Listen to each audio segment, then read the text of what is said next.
Muy bien. Muchos microcontroladores tienen un módulo llamado MSSP, que significa Master Synchronous Serial Port.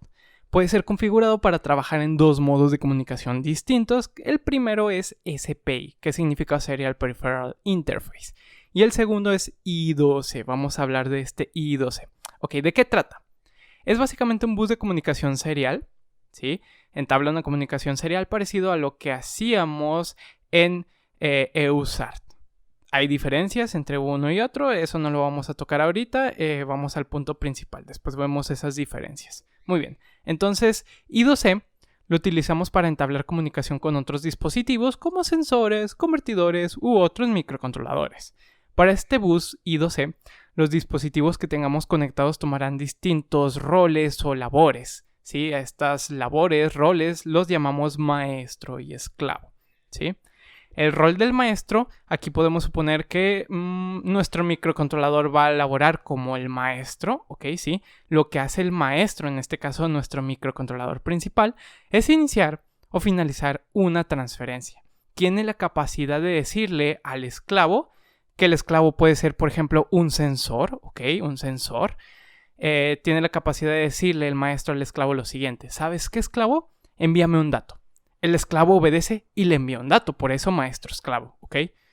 O inclusive el maestro puede ser el que envíe datos al esclavo, pero siempre el maestro es el que decide quién y cuándo va a enviar los datos, ya sea si el maestro al esclavo o el esclavo al maestro, pero siempre el maestro es el que va a decidir quién y cuándo. Esto no lo puede hacer el esclavo, esa es la diferencia. Entonces bien, todo ese método, toda esa comunicación, toda esa transmisión de datos se hace a través de dos líneas principales llamadas SDA, ¿ok? Y SCL. SDA es la línea que se encarga de enviar o recibir datos. Y SCL es la línea encargada de sincronizar el envío o recepción de esos datos, ¿ok? Proporciona ese clock para sincronización de los datos de SDA. A eso nosotros lo conocemos como half duplex, cuando una sola línea transmite y recibe y la otra se encarga de sincronización solamente. Esto, de hecho, este término lo vimos cuando manejamos el tema de EUSART, ¿sí? Ahí lo vimos. Cuando trabajaba en modo asíncrono la EUSART, lo que pasaba era que era full duplex porque manejaba la transmisión a través de dos líneas, una de recepción y otra de transmisión.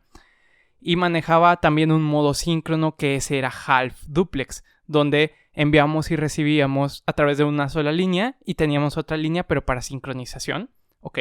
Para el modo síncrono de la EUSART. Aquí sucede más o menos igual. I2C es tipo half duplex. Ahora bien, si yo tengo, digamos, distintos dispositivos trabajando como esclavos, ¿sí? No puedo establecer una comunicación simultánea entre el maestro y todos los esclavos al mismo tiempo. Eso sería una colisión de datos. Bien, lo que se hace es establecer una comunicación entre el maestro y un solo esclavo. Puedo tener conectados muchos esclavos, ¿sí? Junto con el maestro a través de la línea SDA y SCL, pero no puedo enviar información con todos los esclavos al mismo tiempo, ¿ok? No puedo hacer eso, ¿sí? Eso es una colisión. Entonces, bien, lo que se hace es establecer una comunicación entre el maestro y un solo esclavo de los que tengo conectados. Pero ¿qué pasa en I2C? Pasa que los esclavos, ¿sí? Los esclavos se les asigna un nombre que se le llama address, pero ahorita lo vamos a ver. Ahorita vamos a ejemplificar de esta manera. Ese nombre, digamos que, por ejemplo, el esclavo 1 se llama Juan, el esclavo 2 se llama Pedro y el esclavo 3 se llama Francisco. Va a suceder lo siguiente. El maestro le va a decir a Juan que le envíe un dato. Una vez finalizado el envío de ese dato, ahora el maestro va a decir, bueno, ahora quiero que Francisco me envíe un dato. Francisco obedece y le envía ese dato. Después el maestro va a querer que Pedro le envíe un dato y Pedro lo manda. Eso viene pasando en I2C. Pero el maestro no puede decir lo siguiente: ¿saben qué? Juan, Pedro y Francisco, envíenme datos los tres al mismo tiempo. No, eso no se puede, solo se puede un esclavo a la vez. Puedes tener conectados muchos esclavos, pero solo uno va a enviar información o recibirla, ¿ok? ¿Qué más tengo?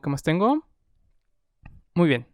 Los esclavos tienen estos nombres de Juan, Pedro y Francisco, pero realmente no tienen esos nombres, ¿ok? No tienen esos nombres. Realmente a esos nombres se les llama address, que son básicamente una dirección, ¿sí? Tiene un valor en binario o en hexadecimal, si lo quieren ver así, ¿sí? Y de esta manera se pueden identificar uno de otro, porque imagínense ustedes que yo tengo dos addres o dos nombres idénticos, ¿sí? Con este valor expresado en binario. O bueno, vamos a volver al ejemplo anterior. Tenemos dos esclavos que se llaman Juan, ¿sí? Dos esclavos que se llaman Juan. Y el maestro le dice a Juan que le envíe un dato, pero hay dos Juan, ¿ok? Entonces los dos obedecen y envían un dato. Ahí hay una colisión y eso no debería de pasar. Es por eso que los addres deben de tener valores distintos, porque el maestro, para que el maestro sepa identificar con qué dispositivo se está comunicando, ¿ok? Con diferentes nombres. Así como lo están viendo en pantalla, con diferentes direcciones del address. Entonces ahora vamos al siguiente apartado, que es WART versus I2C.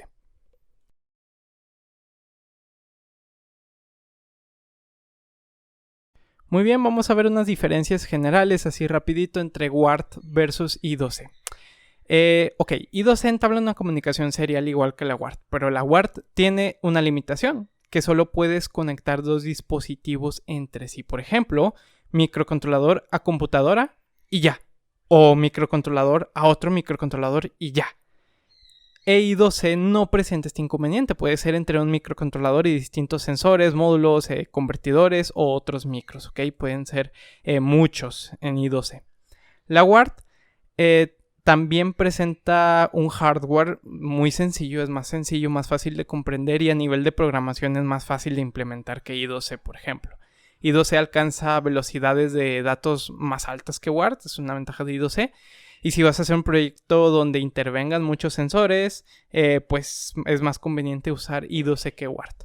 O también puedes usar el modo síncrono que tiene EUSART en general ese periférico, porque recordemos que tiene un modo síncrono, un modo half duplex, que también trabaja en modo maestro-esclavo. Esa es una opción. Y bueno, esas fueron algunas diferencias leves generales de WART versus I2C.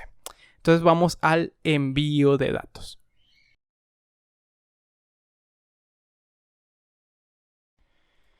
Ok, el envío de datos. Como ya sabemos, tenemos la línea SDA, que es el envío de datos, y la línea SSL, que es la sincronización. Es el clock que me va a sincronizar el envío de datos a través de SDA. Para poder enviar datos de forma correcta en la línea SDA, se empieza con una condición de start. Ok, la estamos viendo ahí en la imagen. Fíjense que para la condición de start se necesita lo siguiente. Hay un desbordamiento en SDA de 1 a 0. Hay un cambio ahí, ¿ok? Y SSL va a permanecer en un estado lógico alto. Cuando eso pase, me indica una condición de start. Bien, me indica una condición de start y por lo tanto me indica el inicio de una transmisión. ¿Qué más tenemos? Tenemos el address, son 7 bits que abarcan de A1 a A7, ¿ok? Es la dirección o el dispositivo con el cual se va a comunicar el maestro. Vimos un ejemplo similar de Juan, Pedro, Francisco. Bueno, es esto, ¿no? El maestro, por ejemplo, está diciendo de que ¿sabes qué, Juan? Y el nombre de Juan está escrito digamos, de A1 a A7. Me voy a comunicar contigo. Bien, me voy a comunicar contigo. O también puede ser de que ¿sabes qué, Pedro? Me voy a comunicar contigo y ahí en el address está escrito el nombre de Pedro, ¿ok? Es con quién voy a entablar esa comunicación. ¿Con qué esclavo? ¿Qué más tenemos? Ok, bueno, como son 7 bits y elevamos 2 a la 7 tenemos un resultado de 128. Eso quiere decir que de manera teórica podemos conectar 128 dispositivos simultáneamente, ¿ok? Ya sea de micros, ya sea sensores, ya sea convertidores, aunque realmente en la práctica son menos de 128. Después tenemos el bit R/W. El bit RW me define si el esclavo va a actuar como un transmisor o receptor. O sea, si va a enviar datos al maestro o solo los va a recibir. Si este bit vale 1, el esclavo es emisor, ¿ok? Y si vale 0, el esclavo es receptor. Y listo, ¿ok? Después está el bit ACK. Ahí en la imagen no se ve bien. Se ven de hecho RW y ACK juntitos, pero en esta otra ya se ven ahí separaditos, ¿no? Son bits independientes. Entonces, bien, el bit ACK es un abreviado de la palabra acknowledge. Este bit de aquí es una confirmación de que el byte que mandamos llegó de manera adecuada, ¿sí? Es una confirmación de la integridad de los datos. Este bit acknowledge o ACK lo envía el dispositivo que está recibiendo la información. Por ejemplo, el maestro digamos que le está enviando información a un esclavo y el esclavo le envía un mensaje al maestro, ¿ok? Le envía un mensaje que dice lo siguiente: los datos llegaron adecuadamente. Ese es el mensaje. Bueno, ese mensaje de confirmación de que los datos llegaron de forma adecuada, ese mensaje es el acknowledge o ACK, es la confirmación de que los datos llegaron bien, ¿ok? Y listo. Y lo envía el dispositivo que está recibiendo los datos. Ahí en la imagen pues ya indiqué que está RW y ACK juntitos, pero en esta otra ya se ve ahí la separación entre bits, ¿no? También cabe recalcar que cada 8 bits o un byte de envío de datos se manda una ACK. Por ejemplo, ahí en la imagen estamos viendo de que, por ejemplo, ok, ahí está. Los datos de D0 a D7 son 8 bits. Y después, ¿qué hay? Pues hay una ACK. Hay una ACK. Y también más a la derecha tenemos lo mismo, ¿no? 8 bits o un byte de D0 a D7 y se envía una ACK. ¿Sí? Cada 8 bits se envía una ACK. Eso es lo que tenemos. Y finalmente tenemos una condición de stop. Ahí también lo estamos visualizando. Y es más o menos similar a la condición de start, solo que ahora hay un cambio entre un estado lógico bajo y un estado lógico a un estado lógico alto en SDA. Y ok, cuando vayamos a enviar datos a través de SDA, los datos válidos solo se van a tomar en cuenta cuando SSL tenga un estado lógico alto o se genera un pulso. Mientras exista ese pulso, SDA no puede cambiar a otro estado. Por ejemplo, si SSL tiene ese pulso y SDA vale un 1 en ese momento, ese es el valor de dato que vamos a tomar en cuenta y no puede cambiar a 0 hasta que SSL esté en un estado lógico bajo. Lo vamos a ver en esta imagen que tenemos, vamos a comentarlo para que se entienda mejor, ¿no? Fíjense, tenemos SSL, toda la línea roja, SDA, toda la línea verde. Tenemos la condición de start, eso ya lo conocemos, no lo vamos a comentar. Y luego SSL cambia a un 0, un estado lógico bajo. Y después vuelve a cambiar a un estado lógico en alto. Fíjense, ahí tenemos 0 en azul, lo están viendo, hay un 0 en azul. Y sigue unos puntitos también en azul hasta SDA. Muy bien, vamos a comentar esa parte. Cuando SSL esté en ese estado lógico alto, ahí lo estamos viendo, vamos a seguir las líneas azules hasta SDA. Y vemos que estamos viendo lo siguiente, estamos viendo que SDA está en 0. Ese 0 es el dato que vamos a tomar en cuenta para, en este caso, la dirección, el address. Son 7 bits, el bit 7 vale un 0. Esa es la idea. Vamos a seguir comentando. SSL, ahora, una vez que estaba en un estado lógico alto, ahora cambia a un estado lógico bajo. ¿Sí? Fíjense, ahí estamos en 0 en SSL. Cuando estemos en ese estado lógico bajo, ahí es cuando SDA tiene la oportunidad de cambiar de estado. De hecho, aquí sí lo hace. Fíjense, está en 0 y luego cambia a un 1. ¿Sí? Cambia a un 1. Y en SSL, fíjense, hay un pulso nuevamente. Ahora lo tenemos en ese 1 en azul. Seguimos las líneas, los puntitos en azules. Nos vamos a través de la línea SDA. Y fíjense, ok, coincide con SDA en un estado lógico alto, o sea, en un 1. Ese 1 en SDA va a ser el dato que vamos a tomar en cuenta para la dirección, el address, que es el bit 6. ¿Sí? Ok, SSL vuelve a cambiar a un estado lógico bajo. SDA tiene la oportunidad de cambiar de estado, ¿sí? Estaba en 1, puede cambiar a un 0 si quiere, pero en este caso no lo hace. Fíjense, se mantiene en 1. SSL vuelve a subir. Vuelve a estar en un estado lógico alto. Fíjense, ahora es el 2 en azul. Seguimos la línea. Y SDA está en, o más bien se mantiene en 1. Y ese es el dato que vamos a tomar en cuenta, ¿ok? Ese es el valor que va a tomar en cuenta el address. El bit 5 vale 1. Esa es la idea de todo esto.